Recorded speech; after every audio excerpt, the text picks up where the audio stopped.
Okay, people, let's do this thing. Now, turn the page. Go on, turn the page. What do we have here? I'll tell you what we have here. The most important part of this whole talk. That's what we have here. If you only take one thing from today, let it be this. Read the top. Read it. What does it say? It says, sell your way to success. That's right. It's all about selling. You know the product, but can you sell it? Can you sell it? Well, let's learn how. Step 1, get their attention. Get their attention. Vital. And how do you do that? As soon as they open the door, smile.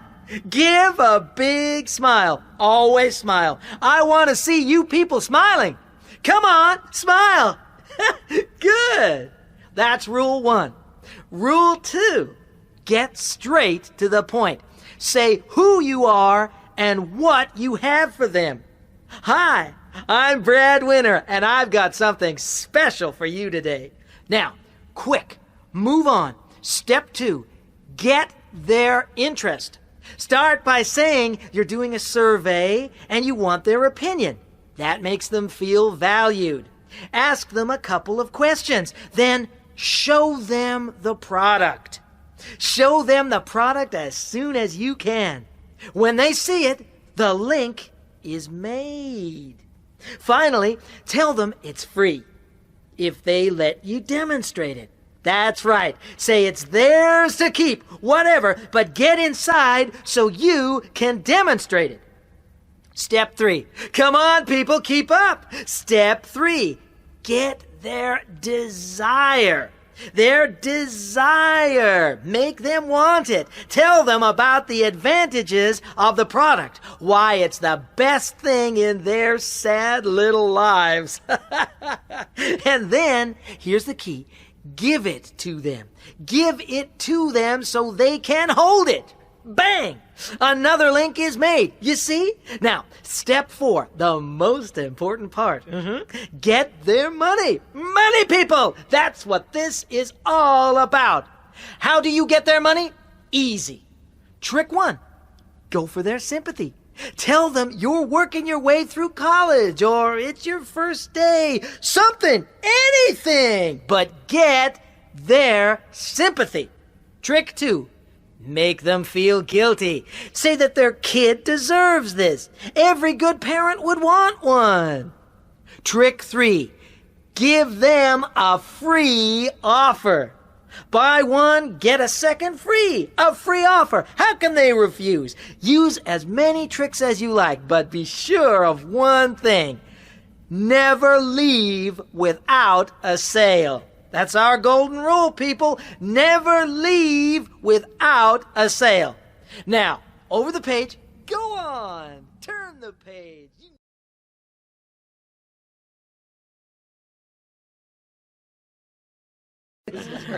What about you, Tina? Have you got a story about a journey you remember? Yes, I have, actually. There's one journey I'll never forget. Oh, really? Right. Tell us about it. It was about 6 years ago. I was going to Hong Kong from London. The flight was early in the morning, so the night before, I stayed in a hotel near the airport. Well, I was in a holiday mood that night. Oh, yeah. And so I went to the hotel bar and ordered a drink, to celebrate. And I got talking to some other people. We had a great time, and anyway, when I left the bar, it was about 3 in the morning. The flight was at 6 o'clock, so it wasn't really worth going to sleep. So what did you do? I watched TV for a bit, but, well, I fell asleep, didn't I? Oh, no. When I woke up, it was after 5 o'clock. You have to get there early to check in, right? Normally that's 2 hours before the flight. So I panicked, grabbed my bags, and rushed outside looking for a taxi. Of course, no taxis anywhere. Oh. Luckily, after a few minutes running up and down the street, an airport bus came along. Oh, that was lucky. So I got on that. When I got there, it was actually nearly 6, so I thought, the gate will be closed. I've missed my plane. The whole terminal was empty, except for a huge crowd of people at one end. And luckily, that was the queue for my flight. It was delayed. Oh, fantastic. Yeah, I was really pleased. But the delay went from 1 hour to 4 hours to finally 9 hours. 9 hours waiting in the airport. I slept on some chairs most of the time. Finally, at around 3 o'clock, the plane took off. Oh. But the worst part was yet to come. Oh, no. After a few hours, there was a huge storm, and the plane started bouncing around all over the place. I remember feeling it was like being in a washing machine. People were screaming, babies crying, food flying everywhere. Oh. I was really scared. And then, the worst thing of all, the oxygen masks dropped down. Oh, no. Suddenly, we were all staring at these yellow oxygen masks, and the feeling of fear, I just can't describe it. Well, what did you do? I put my mask on and just sat there in absolute terror, with the plane bouncing all over the place and lightning outside the windows. Anyway, the plane didn't crash, thank God, and we got to Hong Kong okay in the end. But what a journey. I'll never forget it.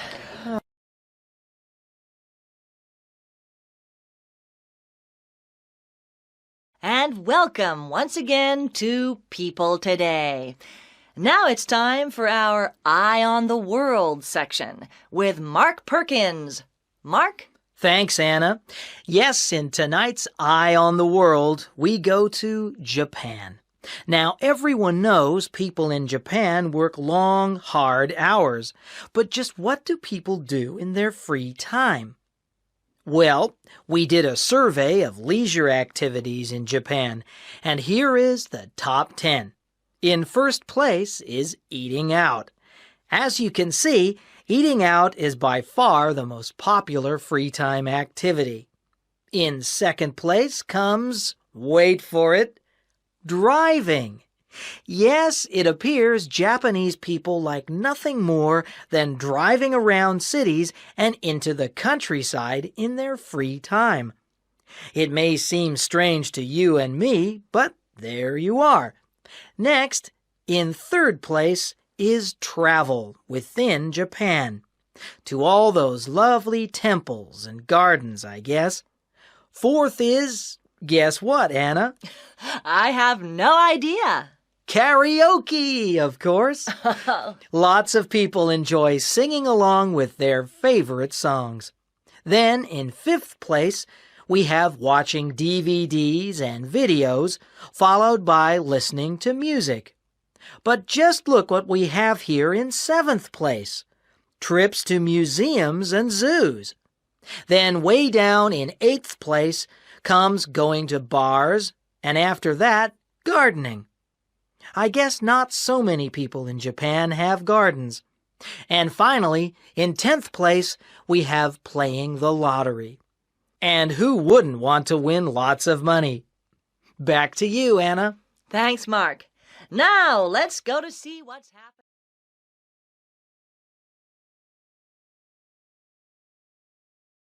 Hi, thanks for coming. It's great to see you. Come in. Now, let me tell you about my friends. Over there, that's my best friend, Susan. Can you see her? She has long black hair, quite tall and slim. She's wearing jeans and a t-shirt. Oh, you'll like her because she's friendly and she can be very funny. We were at school together. We had so many laughs. Then over there is Kevin. He's the one wearing the suit. He's serious, but very kind. He's a teacher. I'm sure the kids love him. Next to him in the shorts is Sam. He always wears shorts, whatever the weather. He's crazy, but he's interesting too. Ask him about his visit to India. Oh, and there's Mary dancing over there, the one wearing the dress. She's really clever, but she studies all the time. She's so hard-working, you wouldn't believe it. Anyway, how about a drink before I introduce you? 1. Oh, yes. It was in late July 2002. I had just left college and I felt fantastic. I was young, healthy. I had the whole world at my feet. No more exams. I swore I'd never take another exam. I was making plans to go abroad, see some of the world. I felt so free. I used to meet my friends from college in the evenings and we'd talk about all our plans. 2. About 2 years ago. That was when I set up my own pizza delivery company. I was really optimistic and felt sure that things were gonna go great. I had contracts with 3 big pizza restaurants and had just employed 6 delivery staff. I was so proud. 3. The best day of my life was on September the 1st, 2000. It was around 8:30 at night. I was in a restaurant with Maria, my girlfriend at the time, and I had just asked her to marry me. She said yes. I felt so relieved. We ordered champagne, and I was absolutely elated. 4. Oh, yes, that's easy. 3 months ago. My beautiful baby Jason was born then. He has the most marvelous blue eyes and blonde hair. I was exhausted. My husband was with me, and he filmed everything on our camcorder. It was an unforgettable experience, and I remember feeling very different. I was a mother now. 5. For me, it was probably on holiday last year in Brazil. I went to the Rio Carnival. It was absolutely amazing. There were tens of thousands of people all just having a good time. I was so excited. The music played all day and night. I did the samba until my feet ached so much I could hardly stand up. I was so tired by the end. What an amazing party. I mean, just out of this world.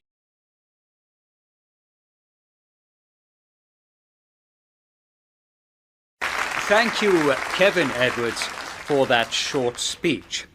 Now, next we have Indira Komandur. My talk is about arranged marriage. I'm 17. My parents are already starting to look for a husband for me. In a few years, I shall marry a man that they choose. Now, you're probably thinking, that's terrible. How awful. But I don't think so, and I'm going to explain why.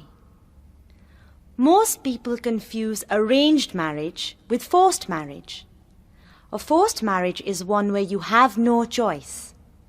However, when my parents choose a husband for me, if I don't like him, I can tell them and they will find me another. I have a choice. It's just that my parents do the looking for me. I think that's a good idea. After all, they know who I am. They know me better than I know myself, and I trust them to find a good man who will make me happy. They wouldn't choose a bad man for me to marry, would they?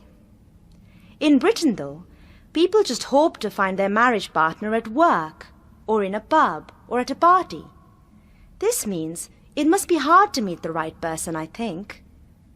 Perhaps that's why I see so many unhappy relationships and failed marriages. I would much rather trust my parents to find a husband for me than rely on luck. I think my marriage will have a very good chance of success. So when I say I'm looking forward to my arranged marriage, ask yourself, is it really such a crazy idea?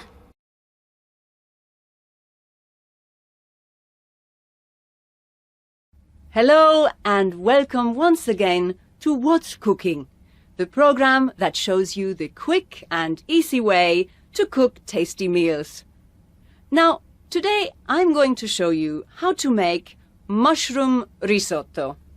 This is an easy dish to make. First, heat 25 grams of butter in a saucepan. Then add half a large onion, chopped, and cook for 3 minutes. And next, add 300 grams of sliced mushrooms and continue to cook for 2 minutes. And now we are ready for the arborio rice. 350 grams. Stir it well. And next, you need some liquid. About a liter of vegetable stock, together with 150 milliliters of dry white wine. Add the liquid a little at a time. Keep stirring and gradually add more stock until the rice is cooked. And here's one I started just before the program began. Smells great already. And finally, we're going to turn the heat off. Add 40 grams of grated cheese. Cover it and let it stand for 5 minutes. Okay, that's 5 minutes. So let's take a look at our risotto. And there you are. One perfect mushroom risotto. And next week, I'm going to show you one of my favorite desserts.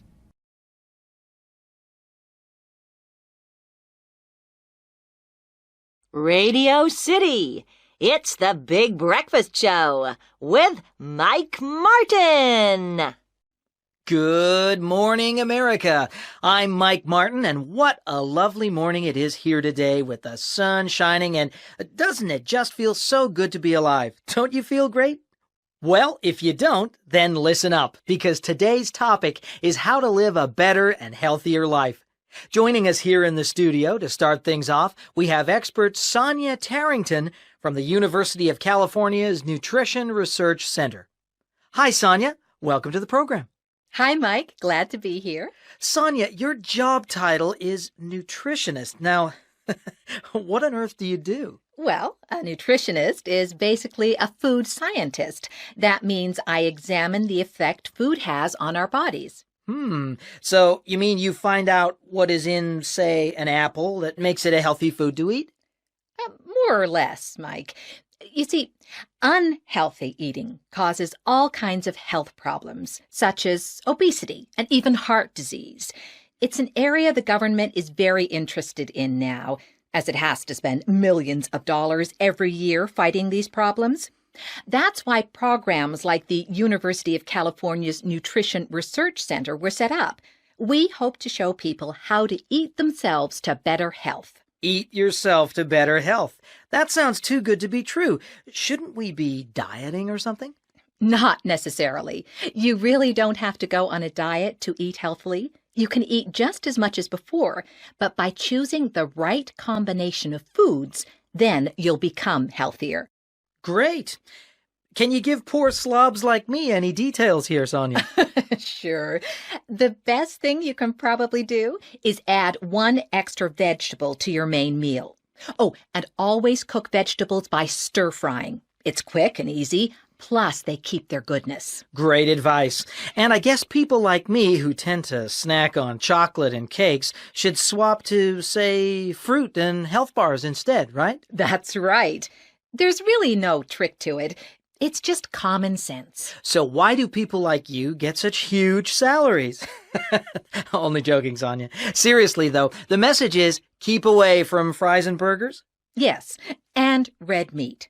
White meat, such as chicken or pork, is far healthier. And my mom always said you should grill meat, too. Is that right? Yes, grilling removes more fat. You see... And what about fish? My mom always made us eat fish on Fridays. Was she right? I hated fish. Your mom was right again, Mike. At least once or twice a week you should eat fish. It's full of goodness and very easy to digest. Okay then, Sonia. So, are you telling us that lots of fresh fruit, veg, and healthy things like that will make us live longer? Well, the statistics suggest yes. You'll live a longer and healthier life. In fact, some research shows that eating more fruit and vegetables can reduce your risk of cancer by as much as 20%. Amazing. Well, we'll be back with Sonia right after the ads.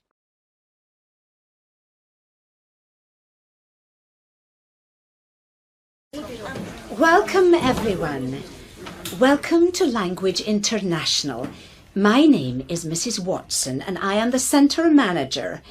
I hope you will all have a wonderful stay here with us. This is Miss Jones, who is our Director of Studies. Miss Jones, would you please say a little about the weekly timetable? Hello, everyone. As Mrs. Watson said, I am the Director of Studies here at Language International. Could you all now please turn to page 5 in your folder, where you can see the weekly timetable. Now, you see that lessons begin every weekday at 9 a.m. The first class every Monday is grammar practice, followed at 9:45 by a visit to the language laboratory. There is a break from 10:30 to 11, and then you have a double lesson of speaking skills. Tuesday morning begins with presentation skills. This is important as you will each give a presentation at the end of the course to your class. And this counts for 10% of your final grade. At 9:45, you'll have a reading skills lesson, and after the break, vocabulary development. In the afternoon, starting at 1:30 p.m, you'll go to the library. In the library lesson, you can read, watch a video, or practice grammar. On Wednesday morning, you have listening skills, and then what we call current affairs, where you'll listen to the news on the radio and discuss what's going on. After the break, it's another double lesson of speaking skills. Thursday morning begins with pronunciation. Then a special Life in Britain class, where you will learn about British culture. After the break is grammar practice once again. Finally, on Friday morning, in the first lesson, you will practice writing skills, followed by a lesson in the computer room. After the break is the weekly review period, where your teacher will help with any problems you may have. Oh, and don't forget you can study on your own in the library every weekday from 3:30 to 6 p.m. as well, if you wish. Thank you, Miss Jones. Now, I'd like to introduce you to Mr. Brown, who is the social organizer. Thank you, Mrs. Watson. Hello, everyone. I'm Mr. Brown, and it's my job to make sure you have some fun while you're here too. Now, this afternoon we'll go together on a walking tour of the city, and then on Wednesday afternoon we're off to the local sports centre, where you can play volleyball or football, use the gym, or go swimming to keep yourselves fit. And on Friday afternoons we have a film club. This week's film is Spider-Man. On Saturday, we're going on a day trip to Oxford, leaving here at 8:30 in the morning. Please don't be late or we'll go without you. And finally, on Sunday, we're off to London, leaving at the same time. If there are any other things you'd like to do while you're here, then just ask me and I'll see if I can help.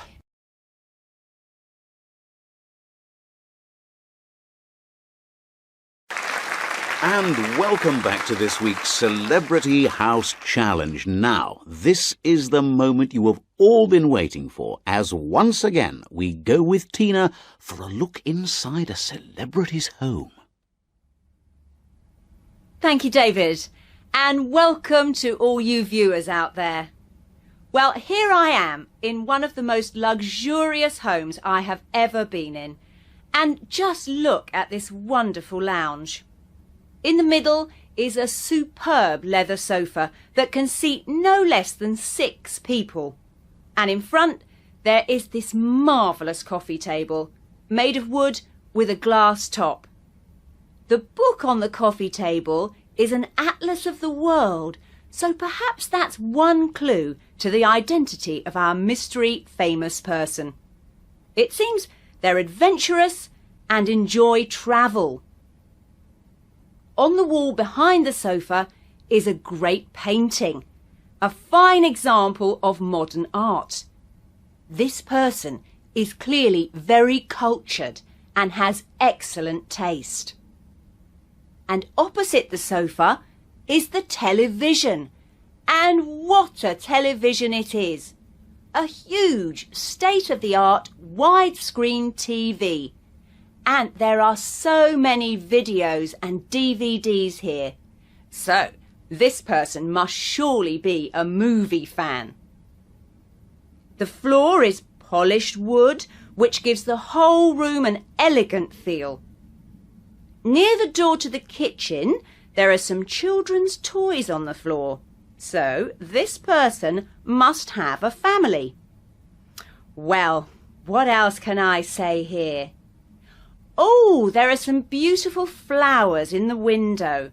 They add a feminine touch to the room. And together with the lady's handbag here on the sofa, you might think this person is a woman. Oh, yes, and one more thing.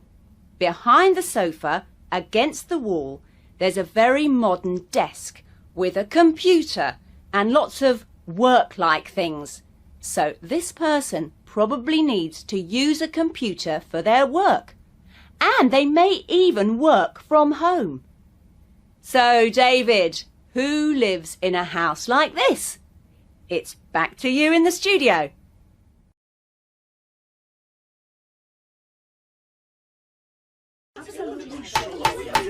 Order! Order! Welcome everyone. Welcome to this public information meeting. Now, we have many things on today's agenda, but I think it best if we start with the main issue, which I'm sure is why so many of you are here tonight, the new bypass. Mr. Johnson, you are Director of the Stockton City Planning Department. Can I ask you to explain the plan and the reasons for the bypass? Yes, Madam Chair. The City Council feels that a bypass is needed north of Stockton to take traffic away from the city centre. As you all know, there are just too many cars and lorries driving through Stockton. Now, I know local residents may not like the idea, but the best place for the bypass is through the Lee Valley. There is simply no alternative. The Lee Valley is close to Stockton, the ground is ideal for road building, and it is the cheapest option we have. Order! Thank you, Mr. Johnson. Now, may I ask Sarah Wilson, the leader of the Save Lee Valley group, to explain the objections. Thank you, Madam Chair. We residents of Lee Valley strongly object to plans for the bypass going through our countryside. The Lee Valley is the most beautiful, unspoilt area in the region. We mustn't destroy it forever. We must preserve it. What's more, it's an important historical site too. There are many ancient Roman remains here that the bypass would completely destroy. And finally, Madam Chair, we residents do not want 20,000 vehicles a day passing our homes. This would cause too much pollution. The plan is totally unacceptable. Order! Thank you, Mrs. Wilson. Now, are there any questions?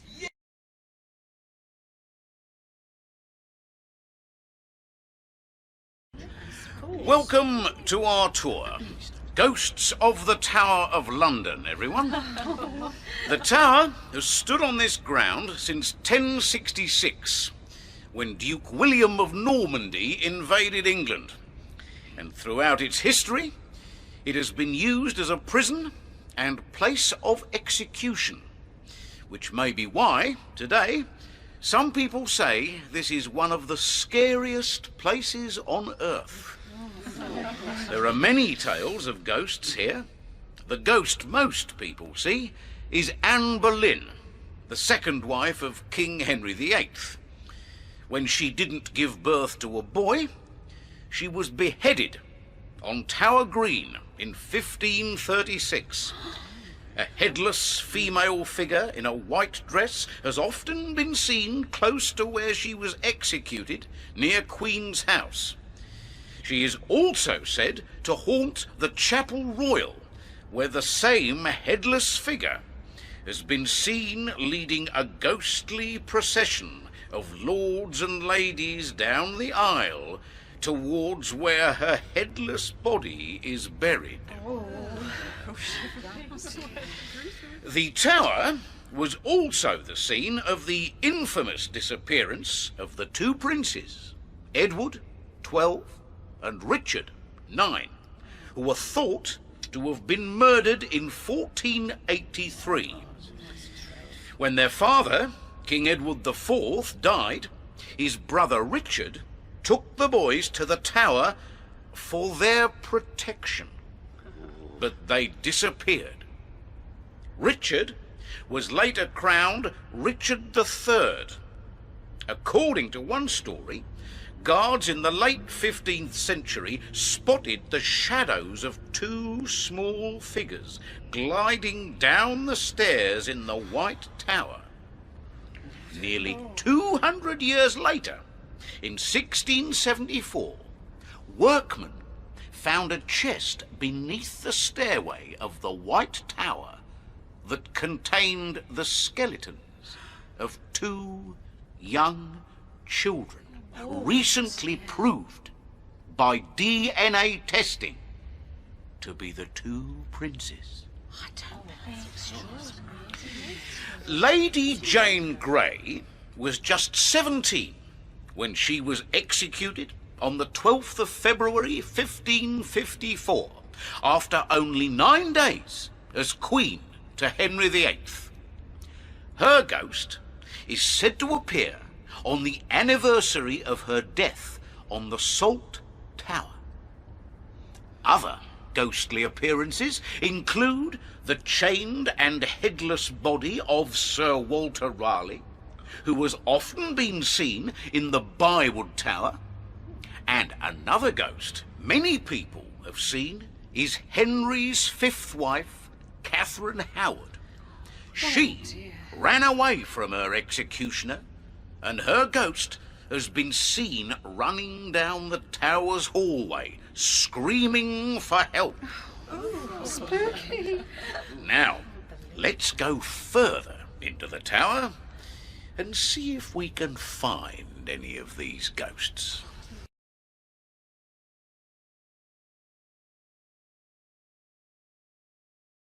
Okay, quiet please. Can everyone hear me? Welcome to the Thames Barrier. As you can see, the barrier goes right across the River Thames. It is 520 metres wide and took 8 years to build. It was completed in 1982 Can you see those big things that look like hats? They're called piers. There are 9 of them. Each pier is 50 metres high from top to bottom. Between them, you can see the steel gates. There are 10 gates in total. 6 of these gates rise up out of the water in order to form a barrier. The 4 largest of these steel gates are 61 metres wide and weigh 1,500 tons each. When they're not in use, these gates lie flat in concrete sills on the river bed. Down there also are 2 service tunnels.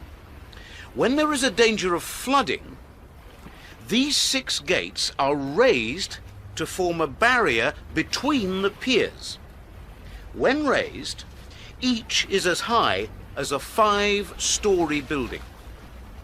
The other 4 gates are smaller, and they are lowered into the water. On the front of each pier are some navigation lights. A red cross means the gate is closed, and a green arrow means it's open. The gates are powered by electricity. The power packs are immediately below the steel roofs, inside the hats. The Thames Barrier protects London from flooding. This is necessary because every 100 years the water in the river rises 75 centimetres. This is due mostly to global warming, but also in part because the south of England is sinking slowly. But the rising water level isn't the main threat. The main danger of flooding comes from sudden big waves that come in from far out to sea. These are called tidal surges. So far, the barrier has protected London against flooding nearly 70 times. 750,000 people living in London are in danger from flooding, so it's very important to them. It wasn't cheap. It cost over £535 million to build. But this is a lot less than it would cost to repair any damage to London if the city was flooded. Now, are there any questions?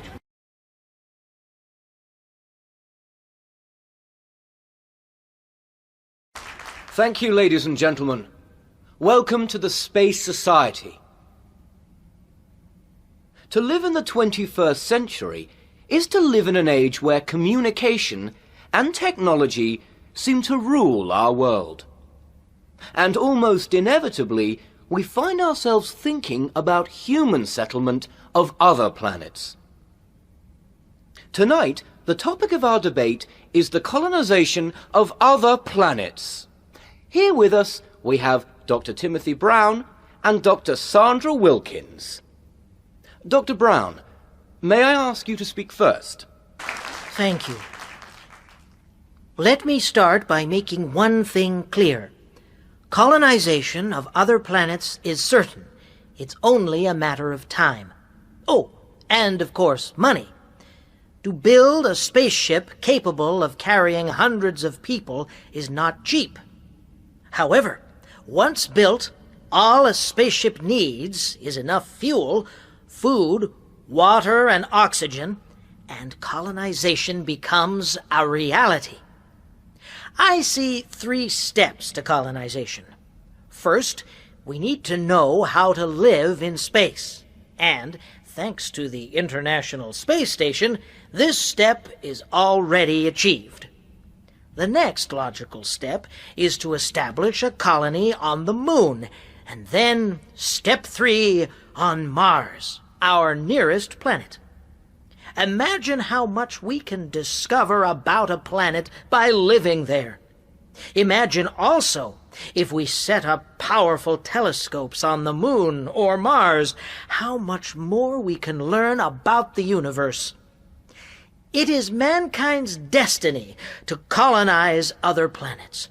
We must not fail in this challenge. Thank you. Thank you, Dr. Brown. And now, may I ask Dr. Sandra Wilkins to speak?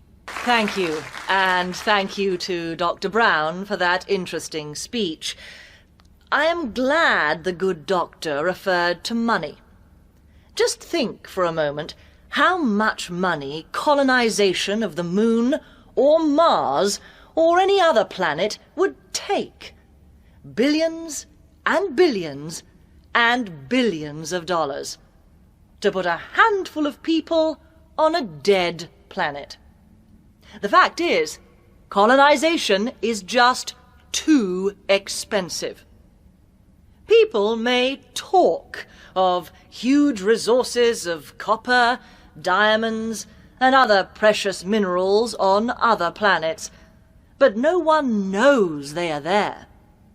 We should spend the money on this planet, on feeding people and protecting Earth's environment, rather than make foolish and costly trips into space.